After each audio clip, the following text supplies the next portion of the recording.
السلام عليكم، كي دايرين؟ لاباس عليكم؟ كنتمنى تكونوا كلكم على خير. اليوم مع فيديو جديد من ضمن المعسلات. غادي نحضر معكم ان شاء الله لسان الطير او لسان العصفور، الصراحه اللي تيجي رائع وسهل في التحضير. كنتمنى ان شاء الله تتابعوا معايا الفيديو وتتابعوا المراحل حتى الاخير. اول حاجه غادي نبداو بها هي المقادير ديال لسان الطير ان شاء الله. كما كتشوفوا غادي نحتاج واحد المعلقه مع مراش ديال القرفه ومعلقه صغيره ديال النافع اللي مطحون. غادي نحتاج 3 المعالق ديال الزيت، غادي نحتاج صفار بيضاء، قليل من الملح، وغادي نحتاج 3 المعالق ديال الماء زهر، غادي نحتاج كذلك 3 المعالق ديال الزبده، وعندي هنا واحد الخماره اللي من فئه 16 غرام غادي ندير النصف ديالها، يعني قياس ديال خميره حمراء غديروا نتوما. عندي هنا نص كيلو ديال الدقيق الفورس والماء دافي باش غادي نجمعها ان شاء الله. غادي نبداو اول حاجه هي غادي نديرو الدقيق،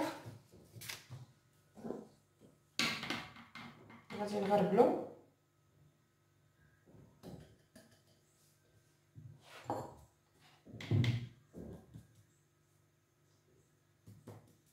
كيبقى هذا لسان الطير من اسهل المعسلات اللي تقدروا تحضروهم، تيتحضروا بسرعه والصراحه كيجيو زوينين.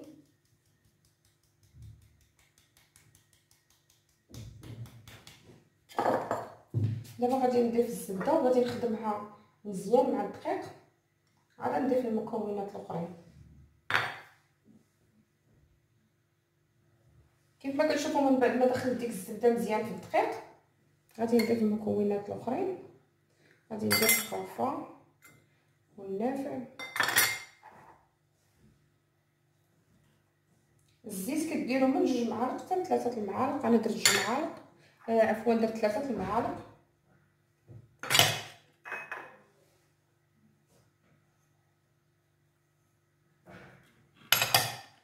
وغادي نضيفوا الماء زهر.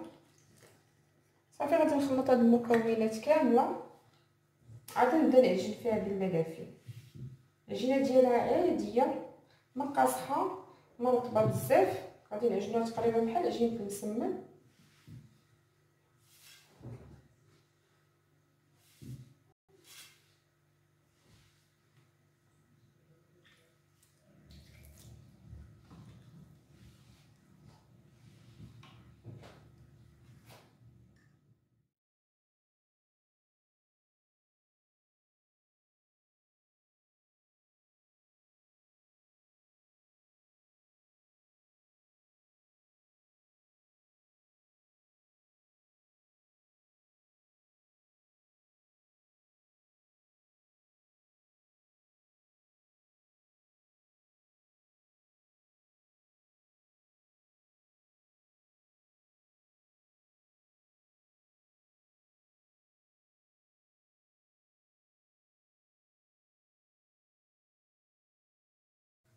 من بعد ما دلكت العجين ديالنا دلكتها شويه النيت، دابا غادي نخليها ترتاح، غندير لها السلوفان وغنخليها هاد المرحله ضروري ما ترتاح.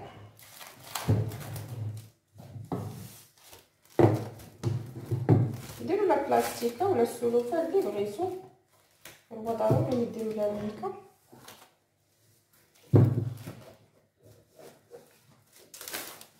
على هذا الشكل هذا غادي نخليها ترتاح كيف ما قلت لكم ونرجع معكم ان شاء الله باش نخدموها. كيف ما كتشوفوا من بعد ما ترخفات لينا العجين دابا كتمغطيها بواحد المنديل، غادي نبدا ندير فيها كريات صغار.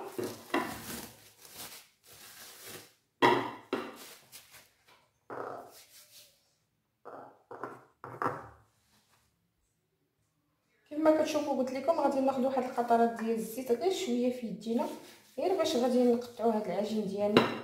غادي نبدا ندير فيهم كريسات صغيورين، اللي عندكم الميزان عبروهم ديروا لهم 50 غرام.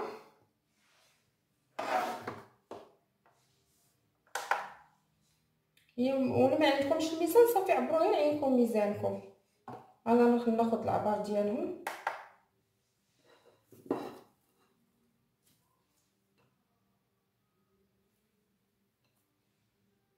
صافي على هذا الشكل هذا. غادي ناخذ عبارهم كاملين ان شاء الله وغادي نديرهم هنا في البلاطو. غادي نديرهم هكايا غير بصاص صغارين، كريات صغارين بحال الشكل ديال المسمنه ملي تنقلبو فيهم، ونحطهم هنا في البلاطو.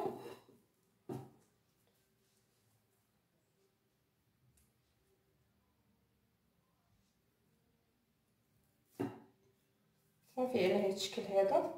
كما قلت لكم الا ما كانش عندكم الميزان ديروا عينكم ميزانكم، غير هو اللي عبرتو من تيكون احسن. المهم انا نكمل هذه الكميه كامله ان شاء الله ونرجع معكم.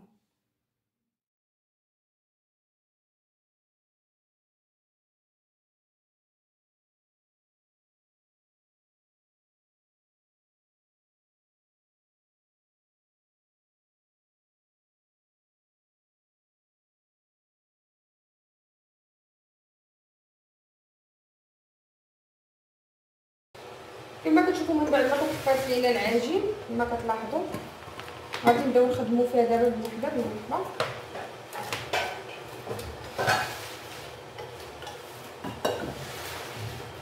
وعندي هنا اللاشه باش غادي نخدمها.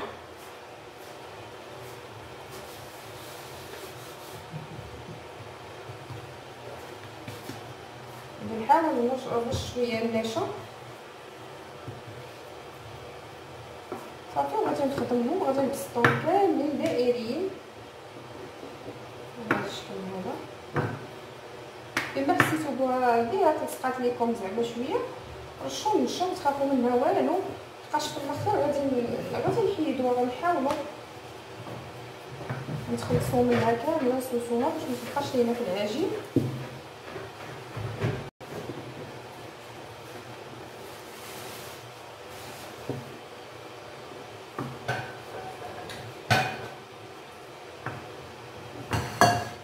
ما كتلاحظوا العجين من بعد ما كترخف لينا كنسرحوها بسهوله، يعني ما كنبقاوش معاه شي مشكل.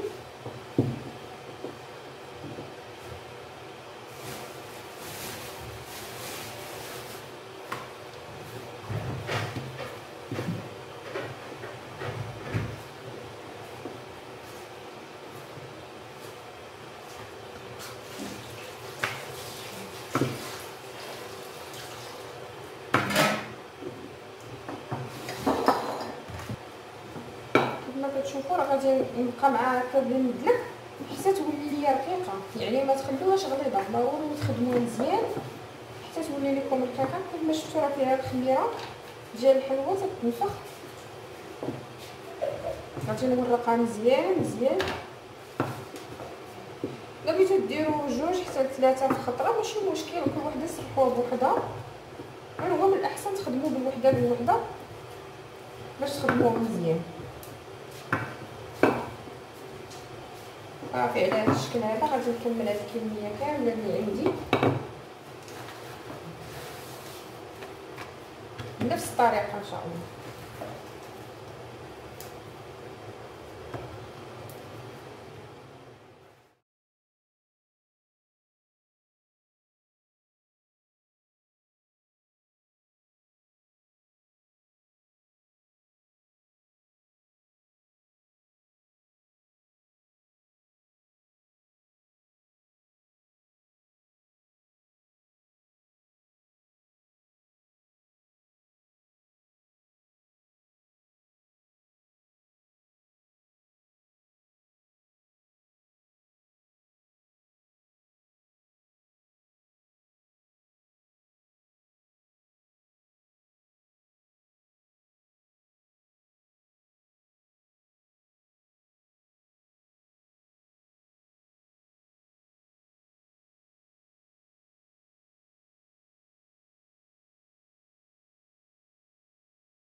كما قلت لكم هانتوما كيف ما كتشوفوا يعني تيتحلوا بسهوله كاملين.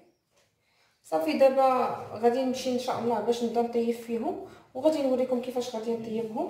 غير هو حيدوا منهم النشا، ما تخلوش فيهم النشا، ضروري ما تمسحوا منهم النشا مزيان على هذا الشكل كيف ما درت لهم انا. كيف ما كتشوفوا دابا درت المقله خليتها حتى سخنات ونقصت البوطه مزيان. كيف ما كتلاحظوا غادي نصهدها غير شويه ونقلبها. من بعد غادي نحيدها وغادي نديرها في منديل بلاستيكه، غير ما تخلوهش يطيب، ضروري كما قلت لكم غير تصهدوها وتحيدوها في بلاصه.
كما كتشوفوا من بعد ما كملت الكميه كامله طيبتها، غير كنصهدو وصافي. درتها في واحد البلاستيكه هكا، واحد المنديل، غير باش تبقى رطبه لينا. انا غادي نبدا نخدم بها، كتبدا تنيفي غير هكايا صغيره. غادي نتنيها بحال هكا، وخديت واحد شويه دقيق اللي درت معاه شويه الماء غير باش نلصقوا هاد الجوانب هكا باش ما يتحلوش لينا. غادي ندهن هاد المساحه كامله باش تلصق لينا مزيان. صافي على هاد الشكل هذا.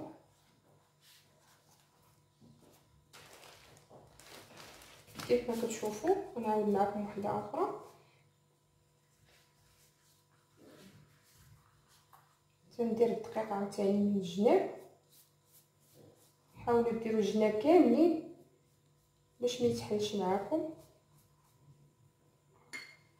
على هذا الشكل هذا. المهم انا غادي نكمل هذه الكميه كامله ونرجع معكم باش نقطعوهم ان شاء الله.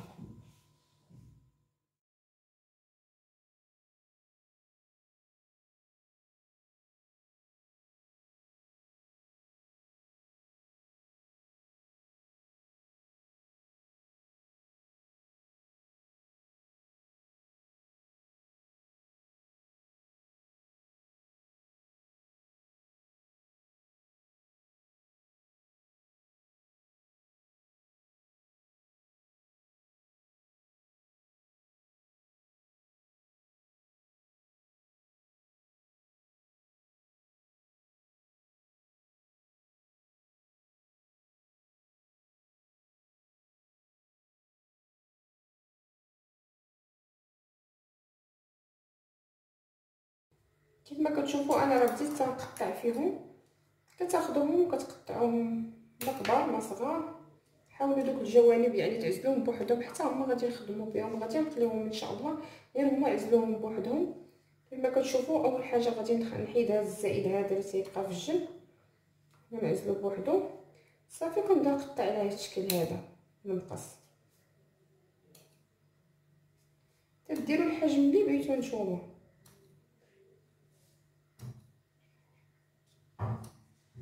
نبقى على هذا الشكل هذا حتى نكمل هذه الكميه كامله اللي عندي.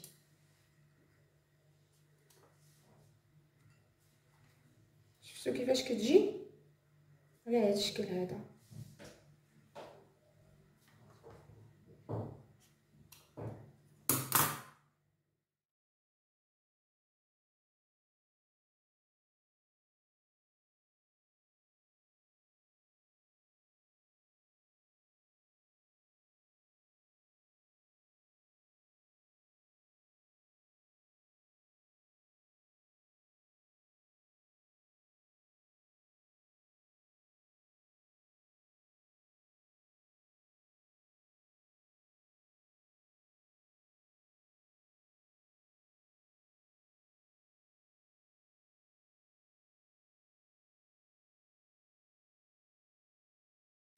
كما كتشوفوا من بعد ما ساليت التقطاع ديال العجين كامل، غادي دابا خديت الزيت وخليته حمى مزيان، حطيت العسل وحطيت الكسكس باش غادي نصفيو ان شاء الله الحلوه ديالنا. اول حاجه واهم حاجه هي الزيت يكون سخون مزيان، الا كان بارد راه الحلوه ديالكم غادي تشتت ليكم، ضروري ما تكون سخونه باش تنفخ. المهم انا غادي نبدا ان شاء الله. بسم الله.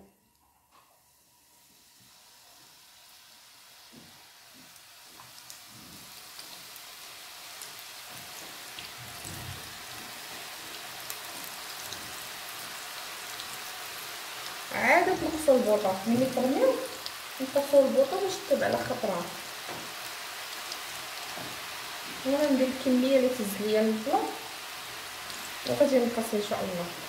هاد المرحله ضروري ما تنفخ لكم، هي باش غادي تجيكم زوينه، هذا هو السر النجاح ديالها.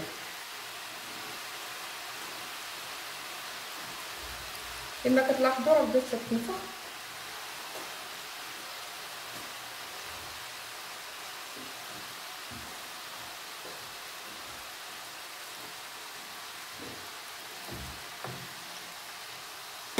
كما كتشوفوا العسل اللي حضرت معكم داك النهار، كما كتلاحظوا راه تيجي رائع، تيجي زوين. هو هذا ان شاء الله دابا غادي نخدم فيه جميع المعسلات.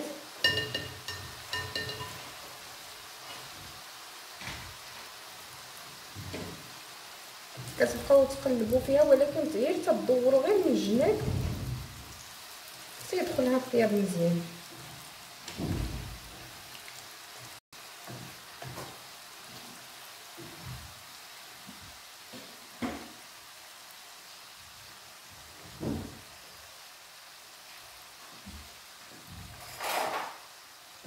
ملي تحسوا بها بدات كطيب كتبداو تقلبوا فيها بالفرشه باش الوجه التحتاني حتى هو يطيب. ما كتلاحظوا راه تطيب كامله الا كان الزيت مزيان وكان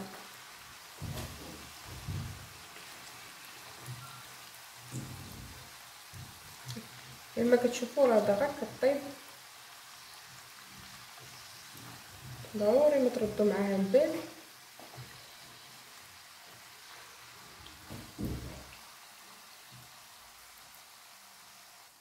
كما كتشوفوا اللي تحمرات وانا كنحطها في العسل مباشره، ما نستناش حتى يطيب كلشي.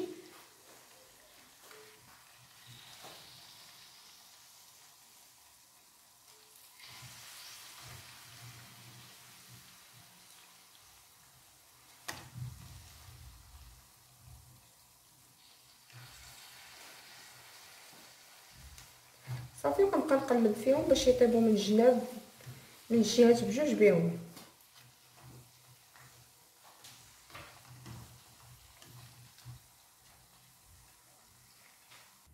كيف ما كتشوفوا راني حيدت الكميه الاولى، دابا غادي نبدا في الثانيه.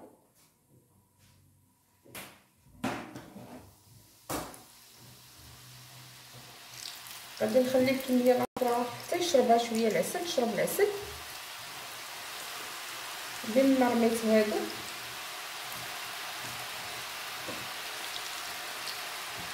كيف ما قلت لكم ضروري تكون العافيه مجهده في الاول باش يتنفخوا.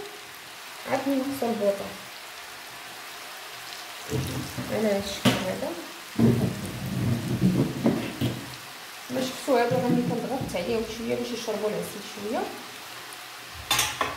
دابا غادي نحيدهم.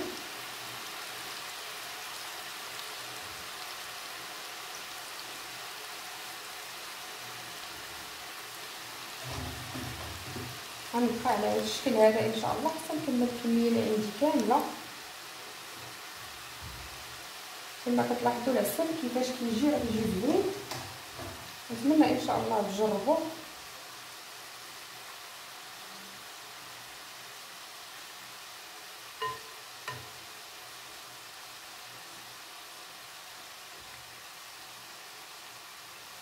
في هذه المرحله كتقدروا ديروا الزنجلان ترشوا عليه. في هذه الوقيته كترشوا الزنجلان اللي بغيتو نتوما. المهم انا غادي نكمل هذه الكميه اللي عندي كامله ونرجع معكم ان شاء الله.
كيف ما كتشوفوا هذه الحلوه ديالنا وهذا هو الشكل النهائي ديالها. الصراحه كتجي رائعه وزوينه وسهله في التحضير. حتى المقادير كما شفتوا راهي ساهلين.